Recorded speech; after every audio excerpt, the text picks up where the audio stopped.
If you want to learn more about American liberty through the context of American history, go to my friends over at patriotpost.us, sign up today, and download your free copy of the Patriots Primer on American liberty through the link in the description box below.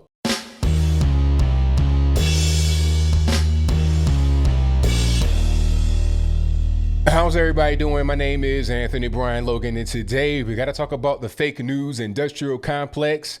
Fake news media, old school, lamestream, what they call mainstream media. But more specifically, we got to talk about CNN and what they're doing nowadays to stay relevant and to gain back some subscribers they've lost throughout the years. We all know what's happening. People are starting to cut the cord. They're not watching as much TV as they used to. They're coming online to watch guys like myself and many others deliver the news. They're also going to alternative news sources like patriotpost.us, great website, been around for a long time, very well known and trusted. They're going to places like OAN, on and offline. They're seeking alternative sources to what we generally know as the mainstream media, because the mainstream media aren't really cutting it anymore, and the value to be paying for them on TV doesn't make any sense. Now, before I go any further, you got to check out this clip from CNN. Well, not from CNN, but this was a CNN operative, journalist, whatever you want to call her, Yamiche Alcindor, asking a question to President Trump. After we get done watching her ask the question and then Trump answer it, I'll talk about what was said there. I'll give you my 2 cents, my analysis, and then I'll wrap it on up with a nice bow on top. So without further ado, let's go ahead and roll it. You've said repeatedly that you think that some of the equipment that governors are requesting, they don't actually need. You said New York might not need 30,000. You said it on Sean Hannity's Fox News. You said that why don't you people act? Let me ask you. You said why some don't states. Why don't you act in a little more positive? It's always trying to My get you. question to you get you. And you know what? That's why nobody trusts the media anymore. Yep. My That's question why to you is, how is that going to impact? Excuse me, you didn't hear me. That's why you used to work for the Times and now you work for somebody else. Look, let me tell you something. Be nice. Don't Mr. be President, my threatening. question Don't is, be threatening. Be nice. Go ahead. My question is, how is that going to impact how you fill these orders for ventilators or for masks? Your views that you're not going to, it's not going to impact you at all. We're producing tremendous numbers of ventilators. We're doing a great job on it. Mike Pence, our vice president, has headed up the task force, which has been incredible, the job they've done. We have everybody in the White House working on it. We have everybody in the country is working on this in one way or the other. The fact is, we've done a great job of delivering. You've seen the biggest people in the business. I mean, there's nobody even close to this group of people. We had a meeting at 3 o'clock. It lasted for a long time. It was a great meeting with the generals and with everybody else, and they have done a fantastic job. I'm just saying this. If they're holding, let me give you one example. We sent thousands of generators to New York. They were put into a warehouse, a New York warehouse that happened to be located, interestingly, in Edison, New Jersey.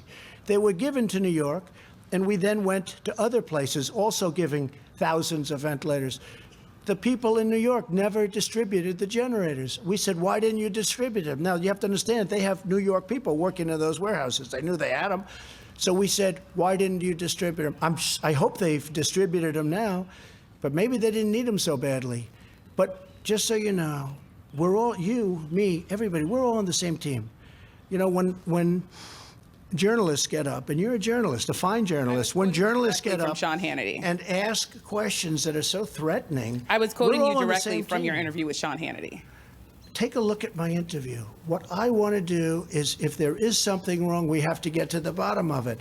When I hear face masks go from 10,000 to 300,000, and they constantly need more, and the biggest man in the business is like shocked. He knows all about the virus, by the way. He's not surprised by that. He knows all about it. He shouldn't be surprised. He should say, well, that's standard, because this is really a very tough disease. This is really a very tough virus to handle. Okay, Mr. President, my second question. That's enough. Is, thank you very much. Mr. President, my second please. That's enough. That's enough. That's not fair to your other reporters. It's not fair. You had a long time, a long question. If we have time, I'll get back to you for your second question. Is that okay? All right. Thank you. I appreciate it. All right. So you heard that. You saw that. Now, I'm not really sure where to begin. I guess first things first with me would be full disclosure. I don't know Yamiche Alcindor personally. but I have spoken to her on the phone before. When she was at New York Times, wherever she was before CNN, she was a journalist there, or she was doing stories, writing columns, whatever you want to call it. And she interviewed me to be in a piece about black conservatives. Basically, why did I vote for Trump? What made me come to my realization? Was there a red pill moment? That was probably about 2 years ago. Now, did it ever come out? I have no idea. After that particular interview that we had, I never heard from her again. So I don't know if it came out. I never saw it. I looked for it for a while after that interview, but I never saw it and never heard from her again. But now I see her on TV, basically doing her best Jim Acosta impression. A question just randomly I just thought of right now. Did Jim Acosta get his press pass to the White House permanently revoked, or was just for a little while? Because if it was permanently revoked, or if it's still in action, even if not permanent, she appears to be Jim Acosta's replacement. Let's be clear. Like I said earlier, people are cutting the cord. They're not watching as much TV. So how are CNN going to be able to get people to watch what they're doing, to look at the stuff online, offline? How are they really going to get them? People aren't traveling as much anymore. Anybody in the airport to sit there and forcibly be fed CNN. It was crazy. One time, I think I might have been in DC airport somewhere. I think I might have been DC. I don't know where I was. I was in the airport, and you know how they have news, CNN usually on the screen. And the place where I was, it was like a low ceiling area, and it was speakers on, so you could hear it as well. It was like the noise of an intercom, but clear as like a pair of car speakers while you're inside the car with no bass on, just straight factory settings, clear as a bell.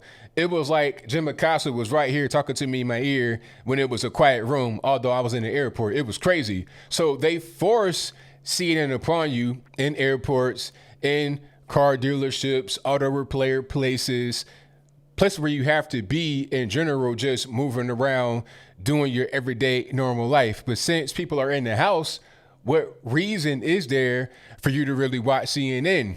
You can watch so many other stations that are out there. Someone just going to watch CNN because it's lazy. It's like, okay, it's right here. I can turn to it. I know what it is, et cetera. But people have time now. They got choices now. They watching Tiger King on Netflix and looking at all that kind of drama. And they're going on YouTube. And if they don't know who I am and who others are, they're finding us for the first time and they're tuning in and they enjoy what they see because it's different than the same old watered down corporate nonsense.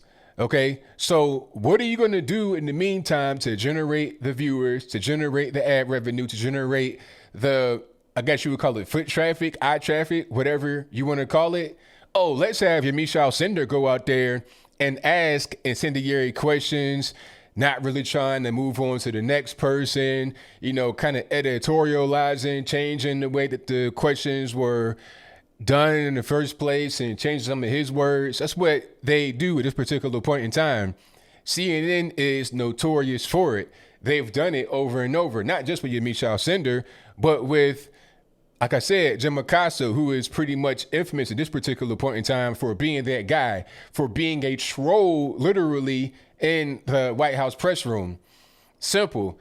Now, Miss Alcindor went on Twitter and spoke about her experience, talking about, it ain't the first time where Trump is, I'm not sure what the exact words were, attacked or, said something negative to a woman, a person of color. Don't make it be about gender, ma'am, or about your race. It ain't about that, because last I checked, Jim Acosta is not a black woman or black. So what are you talking about? This is a straight white male. So Trump got on him. He was like, you're ridiculous. You're a horrible person. Your network sucks. He was actually nicer to Yamiche Alcindor than he was to Jim Acosta, probably because Acosta is a repeat offender and enough is enough. Okay, it's like, stop it. You're getting ridiculous. Like when he had a microphone in his hand, he didn't want to relinquish it when the girl tried to get it from him to get to the next individual to ask their question. He's trying to fight her and wrestling her. It's like, look, man, put the mic down, step away. He had to admonish him publicly. He did the same thing to another guy from NBC, and the question was bad, but not nearly as bad as what Yamiche Alcindor was doing, trying to like goad him on.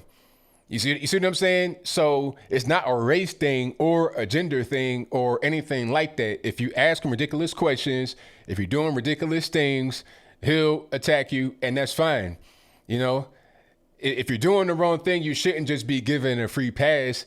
Even if you are a straight white male conservative and you're doing the wrong thing, it's like, wait a minute, I won't turn a blind eye because you purport yourself to be on my side.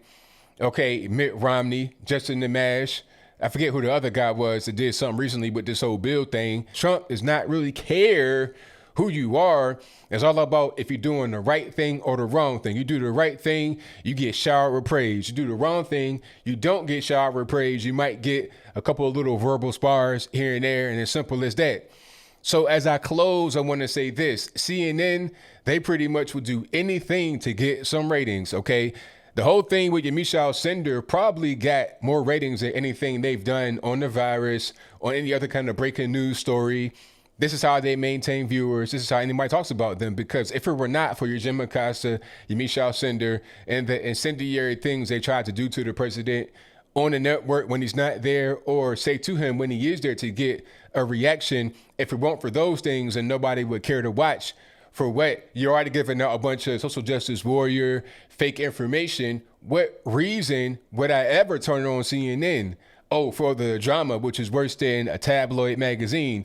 It's a crying shame when TMZ is more respected than CNN. But it ain't just CNN. This is all over the mainstream media. NBC, MS-13 NBC, CBS, everywhere. They pretty much do the same thing, okay? And I, for one, am sick of it. And I think that many others are also sick of it, which is why people like myself and many other individuals, websites, and more are starting to grow while the establishment media are starting to shrink, fold, and fail. But I think I'll leave that right there for now. And what say you? Do you think that I'm correct about why Yamiche Alcindor would go on stage or wherever she was and ask questions like that? It's because she's trying to drive revenue to CNN. She could be out there for that purpose, to be the female Jim Acosta. If that's your viewpoint, let me know why in the comments below. Or am I wrong here? Am I saying the incorrect things?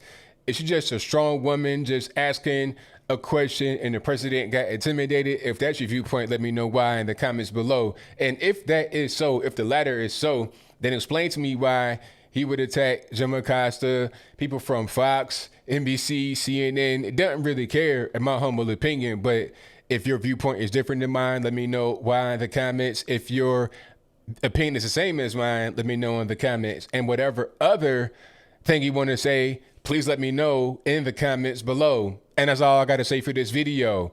If you like what you heard, please comment, rate, share, and subscribe. Peace.